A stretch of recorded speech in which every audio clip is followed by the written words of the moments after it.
हरे कृष्णा। ओम नमो भगवते वासुदेवाय। ओम नमो भगवते वासुदेवाय।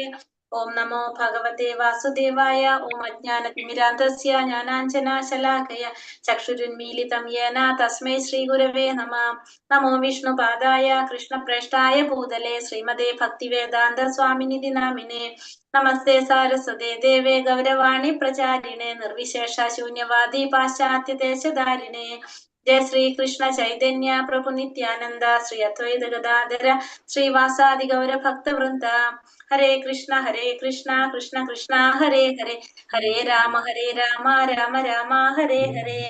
हरे कृष्ण। ശ്രീ ശ്രീ രാധാ ഗോവിന്ദ ടെമ്പിൾ ഇസ്കോൺ മാംഗ്ലൂരിന്റെ ഈശോപനിഷത്ത് ക്ലാസ്സിലേക്ക് എല്ലാവർക്കും സ്വാഗതം. ഹരേ കൃഷ്ണ. എല്ലാവർക്കും പ്രണാമം. നമ്മളിന്ന് മന്ത്രം 15 എടുക്കാൻ. ചിത്രലേഖ മാതാജി പോയോ? ഇല്ല ഇവിടെ ഉണ്ടല്ലേ.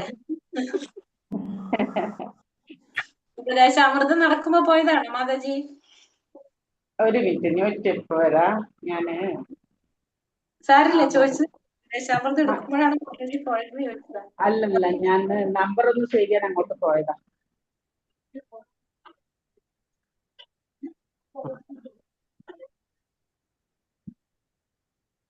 ഇനി നമ്മള് മാതാജി കാണുന്നുണ്ടോ? ഒരു മിനിറ്റ് മാതാജി. മാതാജിന്റെ എക്കോ വരുന്നുണ്ട്. മ്യൂട്ടാക്കി. എക്കോ വരുന്നുണ്ട്. മാതാജി. ഞാൻ മ്യൂട്ട് ചെയ്തു. ഒന്ന് നോക്കി തുറന്നു നോക്കി.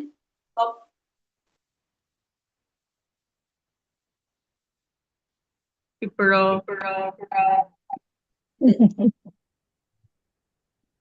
അപ്പൊ മിണ്ടാതിരിക്കാനാണ് ഭഗവാൻ പറയുന്നത് മാതാജിയുടെ അടുത്ത്. ഇപ്പൊ ക്ലാസ്സിൽ ഇത്രയും ദിവസം ഉണ്ടായിരുന്നില്ലല്ലോ, അപ്പൊ അതുകൊണ്ട് ക്ഷമയോടെ ഇരിക്കാനായിട്ടാണ് അവിടെ പറയുന്നത് അല്ലെ. ഹരേ കൃഷ്ണ. അപ്പൊ നമ്മളിന്ന് മന്ത്രം 15, നല്ല മന്ത്രമാണ്, വന്ന നല്ല ദിവസമാണ്. മന്ത്രം 15, 16, 17, 18. ഇനി നമുക്ക് 4 മന്ത്രമാണ് പഠിക്കാനുള്ളത് ഈ ഇതില്. അത് പ്രാർത്ഥനയാണിത്. 15 മുതൽ 18 വരെയുള്ള മന്ത്രം പ്രാർത്ഥനയാണ് ഈശോപനിഷത്തിൽ. അതായത്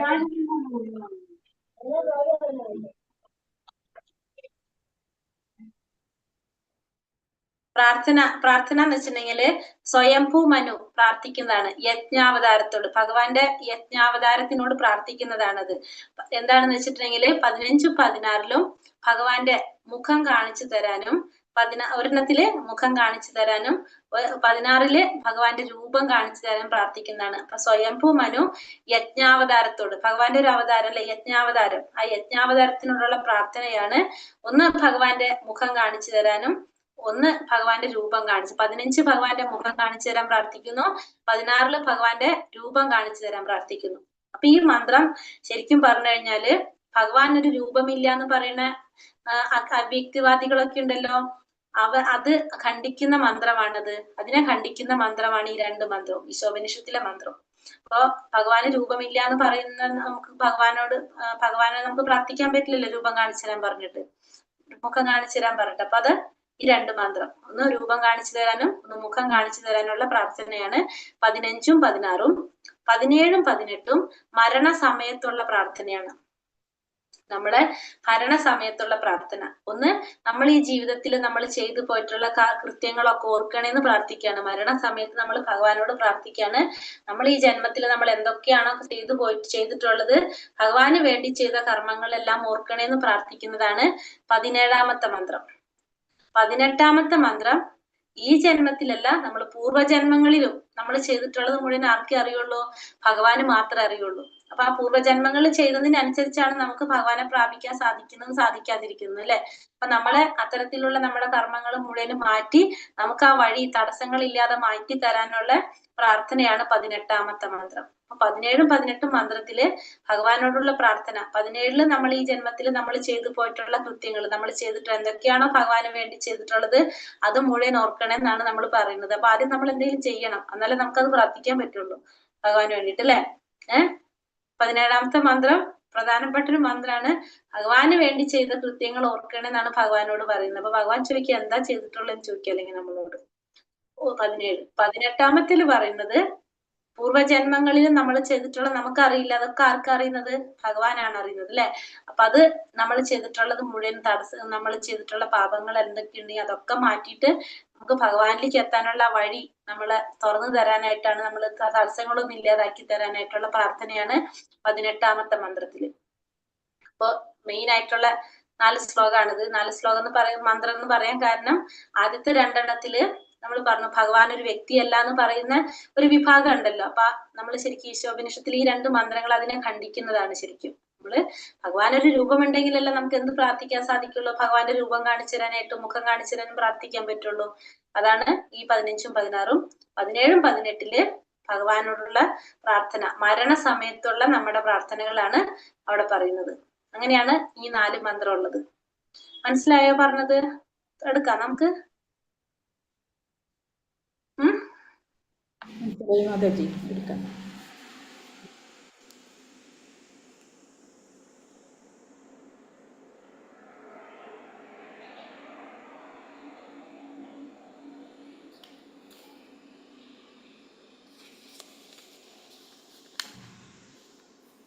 ഹരേ കൃഷ്ണ. അപ്പൊ ശ്ലോകം മന്ത്രം 15.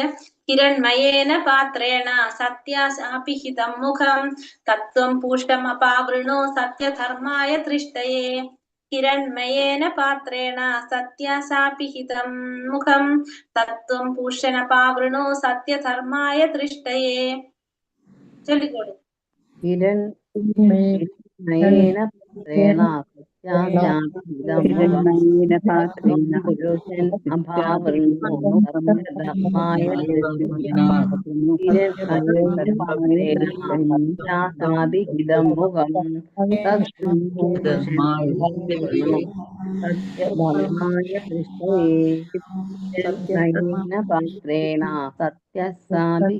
മുഖം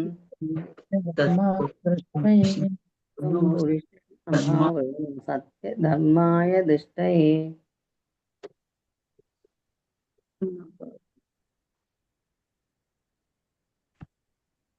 വിവർത്തനം. എല്ലാ ജീവജാലങ്ങൾക്കും ആധാരമായ അല്ലയോ ഭഗവാനെ, ഭഗവാനോട് പ്രാർത്ഥിക്കാണ്.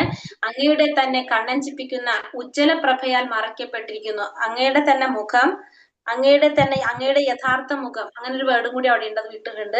അങ്ങയുടെ യഥാർത്ഥ മുഖം അങ്ങയുടെ തന്നെ കണ്ണഞ്ചിപ്പിക്കുന്ന ഉജ്ജ്വല പ്രഭയാൽ മറയ്ക്കപ്പെട്ടിരിക്കുന്നു. ദയവായി ആ ആവരണം മാറ്റി അങ്ങയുടെ ആ പരിശുദ്ധ ഭക്തനെ ദൃശ്യനാക്കിയാലും. അതായത് അങ്ങയുടെ എല്ലാ ജീവജാലങ്ങൾക്കും ആധാരനായിട്ടുള്ള ഭഗവാനെ പ്രാർത്ഥനയാണ് അല്ലെ. എന്താണ്? അങ്ങയുടെ മുഖം എന്തുകൊണ്ട് മറയ്ക്കപ്പെട്ടിരിക്കുകയാണ്? അങ്ങയുടെ തന്നെ കണ്ണഞ്ചിപ്പിക്കുന്ന ഉജ്ജ്വല പ്രഭ, അതായത് എന്താണത്? ബ്രഹ്മജ്യോതി അല്ലെ. ആ ബ്രഹ്മജ്യോതി കൊണ്ട് മറച്ചിരിക്കുകയാണ് അങ്ങയുടെ മുഖം. ആ ആവരണം മാറ്റിയിട്ട് അങ്ങ് എനിക്ക് ദൃശ്യനായാലും എന്നാണ് പ്രാർത്ഥിക്കുന്നത്. ക്ലിയർ ആയോ? അതായത് ഭഗവാനോട് പ്രാർത്ഥിക്കാണ്, അങ്ങയുടെ മുഖം എങ്ങനെ മറച്ചിരിക്കുകയാണ്? കണ്ണഞ്ചിപ്പിക്കുന്ന ഉജ്ജ്വല പ്രഭയല്ല, അതായത് ആ ബ്രഹ്മജ്യോതിയാൽ മറയ്ക്കപ്പെട്ടിരിക്കുകയാണ് അങ്ങയുടെ മുഖം. ആ ആവരണം മാറ്റി, ആ ബ്രഹ്മജ്യോതി മാറ്റി അങ്ങയുടെ മുഖം എനിക്ക് ദൃശ്യനാക്കിയാലും എന്നാണ് ഇവിടെ ഭക്തൻ പ്രാർത്ഥിക്കുന്നത്. അതായത് ഭഗവാന്റെ ആ തിരുമുഖം എങ്ങനെ മൂടപ്പെട്ടിരിക്കുകയാണ്? മറയ്ക്കപ്പെട്ടിരിക്കുകയാണ്. ഭഗവാന്റെ തന്നെ ആ ബ്രഹ്മജ്യോതിയാൽ മറയ്ക്കപ്പെട്ടിരിക്കുകയാണ്. അത് മാറ്റി, ആവരണം മാറ്റി അങ്ങയുടെ ആ തിരുമുഖം ദർശിക്കാനായിട്ട് സാധിക്കണേന്നാണ് ഇവിടെ ഭക്തന്റെ പ്രാർത്ഥന. മനസ്സിലായോ പറഞ്ഞത്?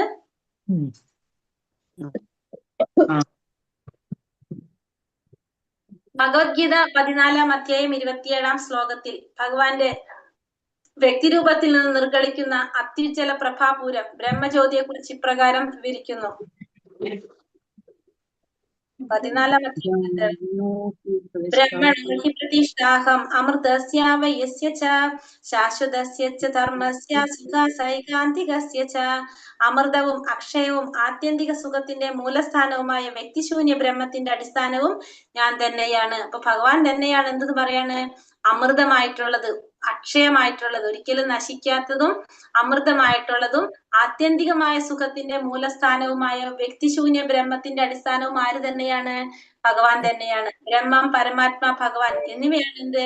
ആ നിരപേക്ഷ സത്യത്തിന്റെ ഭാവങ്ങള്. അതില് ബ്രഹ്മം എന്ന് പറയുന്നതും പരമാത്മാവ് എന്ന് പറയുന്നതും ഭഗവാൻ എന്ന് പറയുന്നതും ആര് തന്നെയാണ്? ഭഗവാൻ തന്നെയാണ്. ഒരു തുടക്കക്കാരന് വളരെ സുഗമമായി മനസ്സിലാക്കാവുന്ന ഭാവമാണ് ബ്രഹ്മം. കുറെ കൂടി പുരോഗതി കൈവരിച്ചാൽ പരമാത്മാ സാക്ഷാത്കാരം നേടപ്പെടുന്നു. ഭഗവാനെ സാക്ഷാത്കരിക്കലാണ് ആത്യന്തികമായ സാക്ഷാത്കാരം. അപ്പൊ പെട്ടെന്ന് തന്നെ നമുക്ക് എന്ത് മനസ്സിലാക്കാൻ പറ്റും? ബ്രഹ്മത്തെ അറിയാൻ പറ്റും. പിന്നെ കുറച്ചും കൂടി പുരോഗതി നേടുമ്പോഴാണ് നമുക്ക് എന്തറിയുന്നത്? പരമാത്മാവായിട്ട് മനസ്സിലാക്കുന്നത്. പിന്നെയും പോകുമ്പോഴാണ് നമ്മൾ എന്തറിയുന്നത്? ഭഗവാനെ മനസ്സിലാക്കാനായിട്ട് സാധിക്കുന്നത്.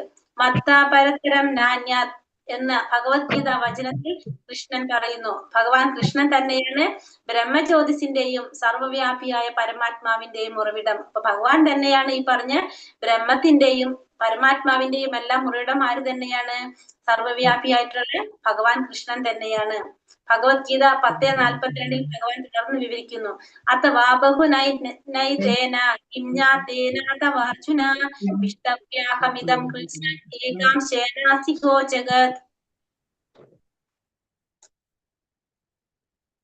അല്ലെങ്കിൽ അർജുന, ഇനിയും വിശദമായിട്ട് ഇതെല്ലാം അറിഞ്ഞിട്ട് എന്ത് വേണം? എന്റെ ഒരു ചെറിയ അംശം മാത്രമാണ് ഈ മഹാപ്രപഞ്ചത്തിൽ വ്യാപിച്ചതിനെ നിലനിർത്തുന്നത്. അപ്പൊ ഭഗവാന്റെ ഒരു ചെറിയ അംശം മാത്രമാണ് എന്ത് ചെയ്യുന്നത്? ഈ പ്രപഞ്ചത്തിൽ വ്യാപിച്ച് നിലനിർത്തുന്നത്. ഭഗവാന്റെ ഒരു ചെറിയ അംശം മാത്രമാണെന്ന് ഭഗവാൻ ഇവിടെ പറയുന്നത്. ഈ ശ്രുതി മന്ത്രത്തിൽ പരമപുരുഷനെ പൂഷൻ അഥവാ ആത്യന്തികമായ പരിപാലകൻ എന്ന് അഭിസംബോധന ചെയ്യുന്നു. അപ്പൊ ഭഗവാൻ ഇവിടെ എന്തെന്നാ പറയുന്നത്? പൂഷൻ, അല്ലെങ്കിൽ അതിന്റെ അർത്ഥം എന്താണ്? പരിപാലകൻ എന്നാണ് പറയുന്നത്. ഭഗവാന് ആത്യന്തികമായിട്ടുള്ള പരിപാലകനാണ് ആര്? ഭഗവാൻ എന്ന് പറയുന്നു. പരമദിവ്യോത്തമ പുരുഷനായ ശ്രീകൃഷ്ണൻ സദാ അതീന്ദ്രിയ ആനന്ദത്താൽ നിറഞ്ഞവനായി വർത്തിക്കുന്നു. അപ്പൊ ഭഗവാൻ എപ്പോഴും എങ്ങനെയാണ്? അതീന്ദ്രിയ ആനന്ദത്തിലാണ്, സച്ചിദാനന്ദനാണ്. ഭഗവാൻ എപ്പോഴും ആനന്ദം അനുഭവിക്കുന്നവനാണ് ആര്? ശ്രീകൃഷ്ണൻ. ഭാരതത്തിലെ വൃന്ദാവനത്തിൽ സന്നിധാനം ചെയ്തിരുന്നപ്പോൾ ശൈശവ ലീലകൾ തുടങ്ങി അവിടുന്ന് സദാകാലവും അതീന്ദ്രിയ ആനന്ദത്തിൽ മുഴുകിയവനായിരുന്നു. അപ്പൊ ഭഗവാൻ എപ്പോഴും എന്ത് ചെയ്തുകൊണ്ടിരിക്കുകയാണ്? അതീന്ദ്രിയമായിട്ടുള്ള ആനന്ദത്തില് മുഴുകിക്കൊണ്ടിരിക്കുകയാണ് ഭഗവാൻ. അകാസുരൻ, ബകാസുരൻ, പ്രലഭാസുരൻ, പൂതന മുതലായ നിരവധി അസുരന്മാരുടെ നിഗ്രഹം അവിടത്തേക്കൊരു വിനോദം മാത്രമായിരുന്നു. അപ്പൊ ഈ അസുരന്മാരൊക്കെ വധിക്കുമ്പോൾ ഭഗവാൻ അതെങ്ങനെയാണ്? ആസ്വദിക്കുകയാണ് ചെയ്യുന്നത്. ഒരു വിനോദമായിരുന്നു ഭഗവാനെ സംബന്ധിച്ച് ഇതെല്ലാം, അസുരന്മാരുടെ നിഗ്രഹം എല്ലാം. വൃന്ദാവന ഗ്രാമത്തിൽ സ്വന്തം മാതാവ്, സഹോദരൻ, സുഹൃത്തുക്കൾ എന്നിവരോടൊപ്പം ആനന്ദിച്ചും നവനീത ചോരൻ വെണ്ണ മോഷ്ടിക്കൽ എന്ന കുസിതിൽ ഏർപ്പെട്ടും ഭഗവാൻ ക്രീഡിച്ചു. ഭഗവാൻ അതുപോലെ തന്നെ വൃന്ദാവനത്തില് സഹോദരനോടും മാതാവിനോടും സുഹൃത്തുക്കളോടൊപ്പം ആനന്ദിച്ചും പിന്നെ വെണ്ണ മോഷ്ടിക്കുക എന്നുള്ള കുസൃതികളിലൊക്കെ ഭഗവാൻ ഇങ്ങനെ ആനന്ദിച്ചു കൊണ്ടിരുന്നു. വൃന്ദാവനത്തിൽ വെച്ച് അദ്ദേഹം നിർവഹിച്ച ലീലകളെല്ലാം തന്റെ സഹചാരികളെ രസിപ്പിക്കുന്നതിന് വേണ്ടിയായിരുന്നു. അപ്പൊ വൃന്ദാവന ലീലകളെല്ലാം എന്തിനാ ഭഗവാൻ ചെയ്തത്? ഭഗവാന്റെ സഹചാരികളെ രസിപ്പിക്കാൻ വേണ്ടിയാണ് ഭഗവാൻ ഇതൊക്കെ ചെയ്തത്. ഇത്തരം ലീലകൾ അദ്ദേഹം സൃഷ്ടിച്ചത് ശുഷ്കമായ ഊഹാപോഹക്കാരെയും ഹഠയോഗം എന്ന അഭ്യാസ സമ്പ്രദായത്തിലൂടെ നിരപേക്ഷ സത്യം കണ്ടെത്താൻ ശ്രമിക്കുന്നവരെയും തന്നിലേക്ക് ആകർഷിക്കാൻ വേണ്ടിയാണ്. അപ്പൊ ഭഗവാന്റെ ലീലകളൊക്കെ ഭഗവാൻ ചെയ്യുന്നത് എന്തിനു വേണ്ടിയിട്ടാണ്? ഊഹാപോഹക്കാരെയും ഹഠയോഗക്കാരെയൊക്കെ അങ്ങനത്തെ ചെയ്യുന്നവരെയൊക്കെ ഭഗവാനെ നിരപേക്ഷ സത്യം കണ്ടെത്താൻ ശ്രമിക്കുന്നവരെല്ലാം തന്നിലേക്ക് ആകർഷിക്കാൻ വേണ്ടിയിട്ടായിരുന്നു ഭഗവാൻ ഇത്തരത്തിലുള്ള ലീലകളൊക്കെ സൃഷ്ടിക്കുന്നത്. സുഖദേവ ഗോസ്വാമി ഭാഗവതത്തിൽ പറയുന്നു. 10-ാം സ്കന്ധം 12-ാം അധ്യായം 11-ാം ശ്ലോകത്തിൽ പറയുന്നു. ഇതം സഖാം ബ്രഹ്മ സുഖാനുഭൂത്യ ദാസും ഗദാനാം പരദൈവതേന സാഗം വിജഹ്രു കൃതപുണ്യ പുഞ്ച. ജ്ഞാനികളാൽ ആനന്ദമയനായ അവ്യക്ത ബ്രഹ്മമായിട്ടും, ജ്ഞാനികൾ എങ്ങനെയാണ്? ഭഗവാനെ ബ്രഹ്മമായിട്ടും ഭക്തന്മാര് പരമപുരുഷനായിട്ടും ലൗകിക ജനങ്ങളാൽ സാധാരണ മനുഷ്യനായിട്ടും കരുതുന്ന പരമദിവ്യോത്തമ പുരുഷൻ നിരവധി ജന്മങ്ങൾ കൊണ്ട് ആർജിച്ച പുണ്യത്താൽ ഈ അവസ്ഥയിലെത്തിയ ഇടയ ബാലന്മാരോടൊപ്പം കേളികളാടുന്നു. അപ്പോ വൃന്ദാവനത്തിലുള്ള ഇടയ ബാലകർ എന്ന് പറയുന്നത് എങ്ങനെയാണ്?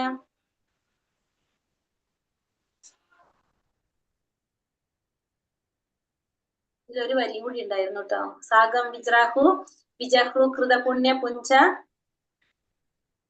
ഒരു വരി വിട്ടല്ലോ ഇവിടെ. ഇതം സദാം ബ്രഹ്മ സുഖാനുഭൂത്യ ദാസ്യം ഗദാനം പരദൈവതേന മായാശ്രിതാനം നരദാനകേന. അതില്ലല്ലേ? സാഗം വിജഹ്രു കൃത പുണ്യ പുഞ്ച.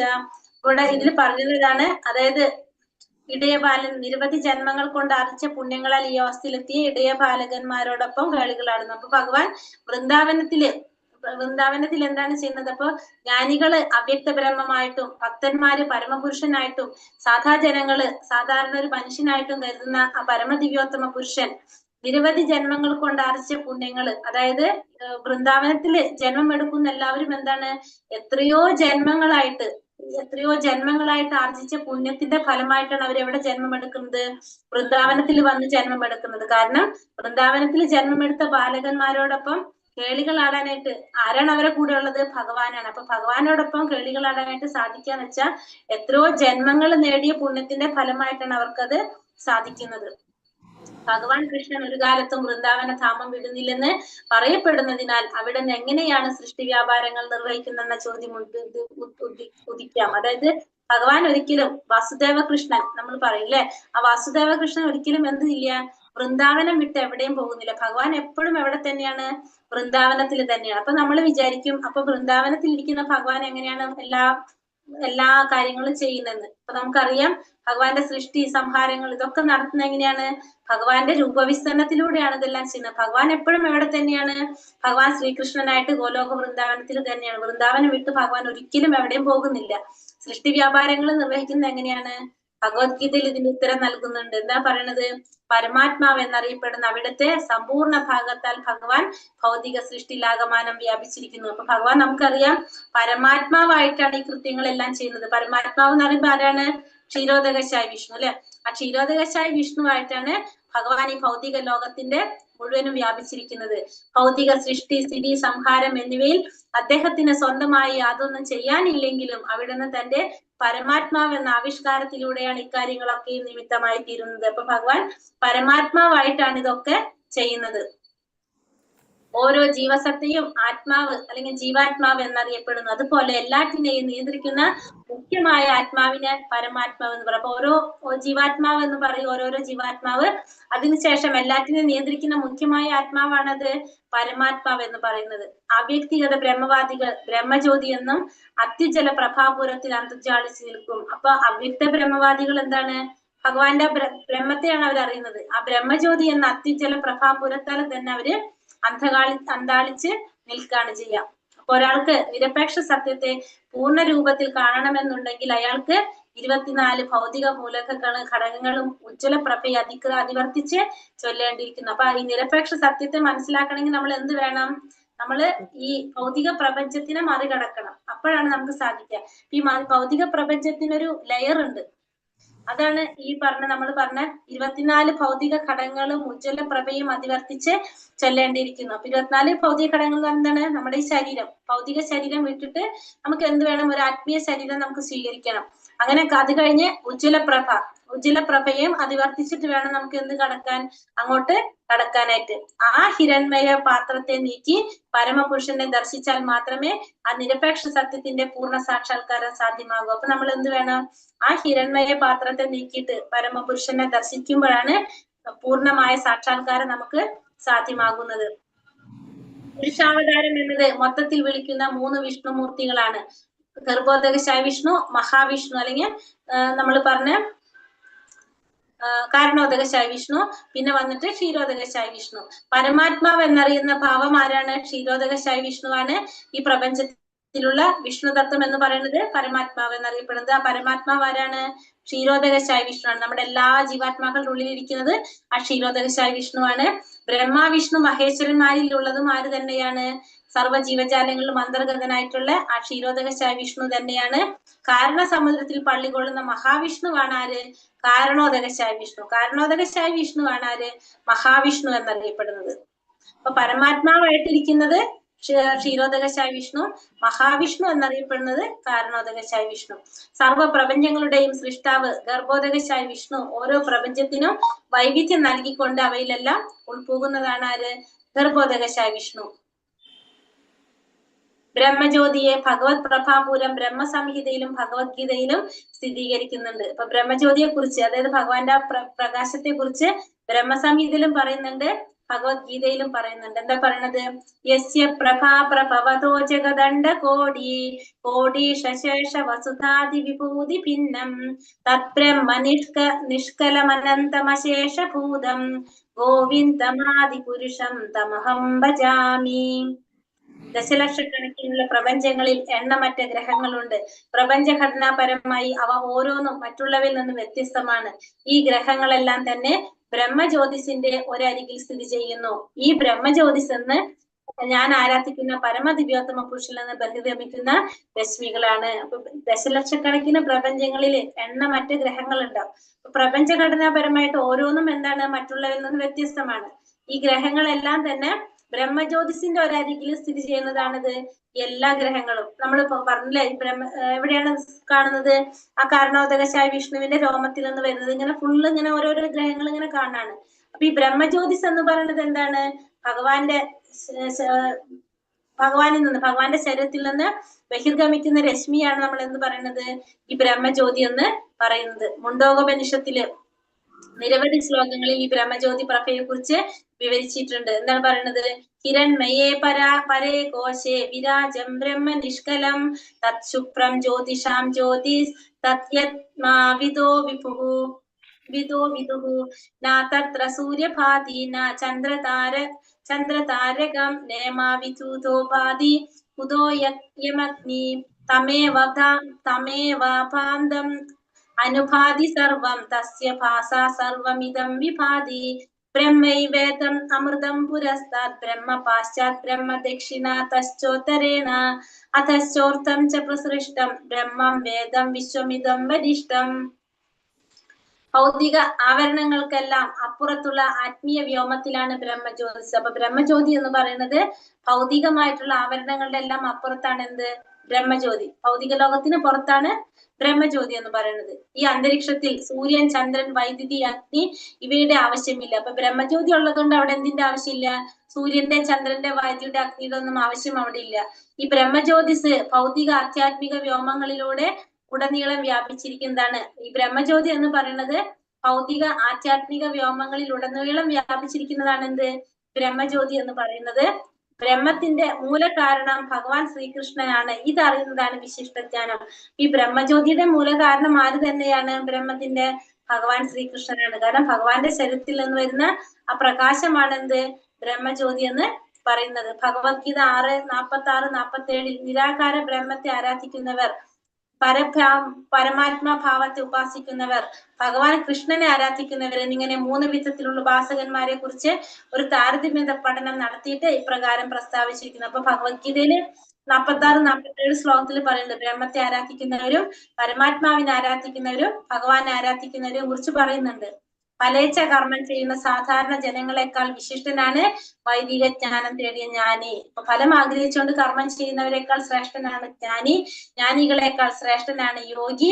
യോഗികളിൽ വെച്ച് തന്റെ സർവശക്തിയും ഉപയോഗിച്ച് പ്രേമപുരസ്സരം ഭഗവാനെ സേവിക്കുന്നവൻ, അതായത് ഭക്തൻ വിശിഷ്ടനാണ് എന്നെന്തിൽ പറയുന്നുണ്ട്? ഭഗവത്ഗീതയില് പറയുന്നുണ്ട് കർമ്മികളെക്കാൾ ശ്രേഷ്ഠൻ ഭഗവാൻ ഇഷ്ടം ജ്ഞാനികളെയാണ്. ജ്ഞാനികളെക്കാൾ യോഗികളിൽ വെച്ചിട്ട് ഭക്തനെയാണ് ഭഗവാൻ ഇഷ്ടം എന്ന് ഭഗവാൻ പറയുന്നുണ്ട്. ഹരേ കൃഷ്ണ കൃഷ്ണ കൃഷ്ണ ഹരേ ഹരേ, ഹരേ രാമ രാമ രാമ ഹരേ ഹരേ. പഞ്ചകൽപതരുഭ്യശ്ച കൃപാ സിന്ധുഭ്യവച പതിതാനാം പാവനേഭ്യോ വൈഷ്ണവേഭ്യോ നമോ നമഃ.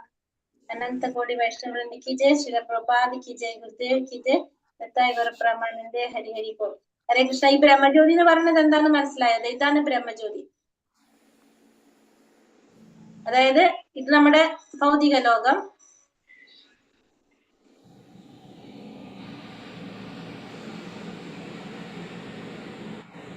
ഇത് നമ്മുടെ ഭൗതിക ലോകം.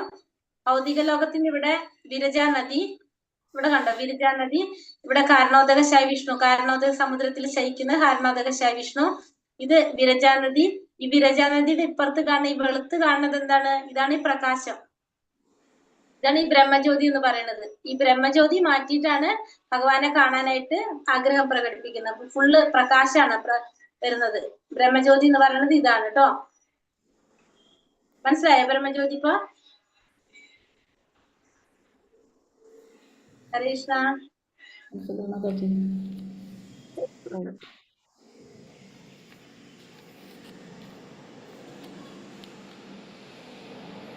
ക്വസ്റ്റ്യൻ ആൻസർ ഉണ്ടാവില്ല ഇതിൽ? ഈ മന്ത്രത്തിൽ എന്താ പറയുന്നേ?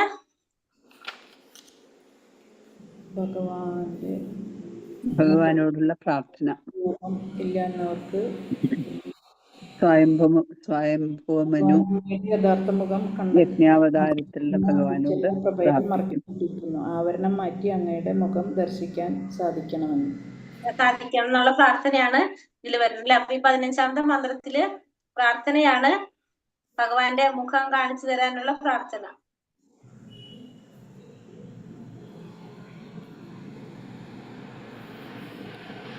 അടുത്ത ചോദ്യം എന്താണ്? ഭഗവത്ഗീതയിൽ 14:27 ഭഗവാന്റെ വ്യക്തിരൂപത്തിൽ നിന്ന് നിർഗളിക്കുന്ന പ്രഭാപൂരങ്ങൾ വിവരിക്കുന്ന എങ്ങനെ?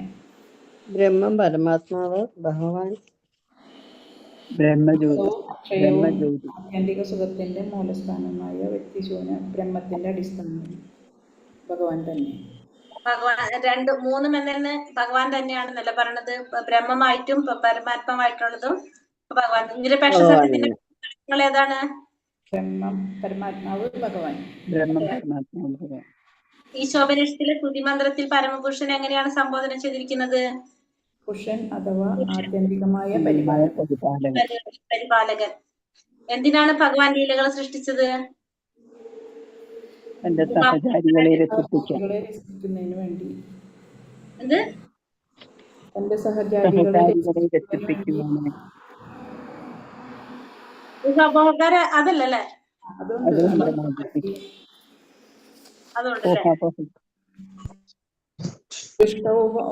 ഉപഭോഗക്കാരെയും ഘടയോഗമെന്ന അഭ്യാസ സമ്പ്രദായത്തിലൂടെ കണ്ടെത്താൻ ശ്രമിക്കുന്നവരെയും തന്നിലേക്ക് ആകർഷിക്കാൻ വേണ്ടിയിട്ട്. ഓക്കെ, അതിനാണ് ഭഗവാൻ ലീലകൾ സൃഷ്ടിച്ചത്. ഭഗവാൻ കൃഷ്ണൻ എങ്ങനെയാണ് സൃഷ്ടി വ്യാപാരങ്ങൾ നിർവഹിക്കുന്നത്? പരമാത്മാ രൂപത്തിലുള്ള ക്ഷീരോദകശായ വിഷ്ണുവിലൂടെ അല്ലെ. ഭഗവാന്റെ വിരൂപ വിസ്തരണം. എല്ലാറ്റിനെയും നിയന്ത്രിക്കുന്ന മുഖ്യ ആത്മാവിനെ എന്ത് വിളിക്കും? ഒരാൾക്ക് നിരപേക്ഷ സത്യത്തെ പൂർണ്ണ രൂപത്തിൽ കാണണമെങ്കിൽ എങ്ങനെ ചെയ്യണം? എങ്ങനെയാണ് ചെല്ലേണ്ടത്? 24 ഭൗതിക ഘടകങ്ങളെയും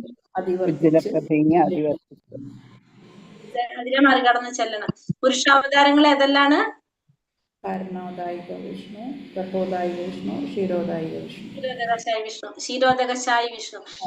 പിന്നെ പരമാത്മാ ഭാവത്തിലുള്ളത് ഏത് വിഷ്ണു തത്വമാണ്? ബ്രഹ്മ വിഷ്ണു മഹേശ്വരിലെ വിഷ്ണു തത്വമാരാണ്?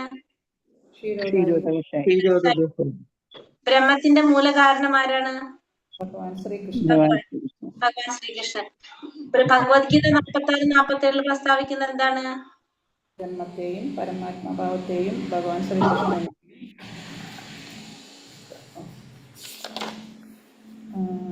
അറിഞ്ഞ് പ്രവർത്തിക്കുന്നു.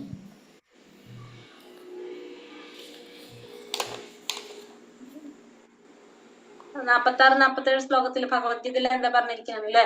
ഉപാസിക്കുന്നവര് നിരാകാര ബ്രഹ്മത്തെ ആരാധിക്കുന്നവര് ഉപാസകന്മാരെ കുറിച്ച് താരതമ്യ പഠനം നടത്തിയിട്ടാണ് അതില് പറയുന്നത്. ഭഗവാനെ സേവിക്കുന്നത് ഏറ്റവും ശ്രേഷ്ഠരായിട്ടുള്ളവർ ആരാണെന്ന് ഭഗവാൻ പറഞ്ഞത് അതില്? പ്രേമപുരസ്സരം ഭഗവാനെ സേവിക്കുന്നത്.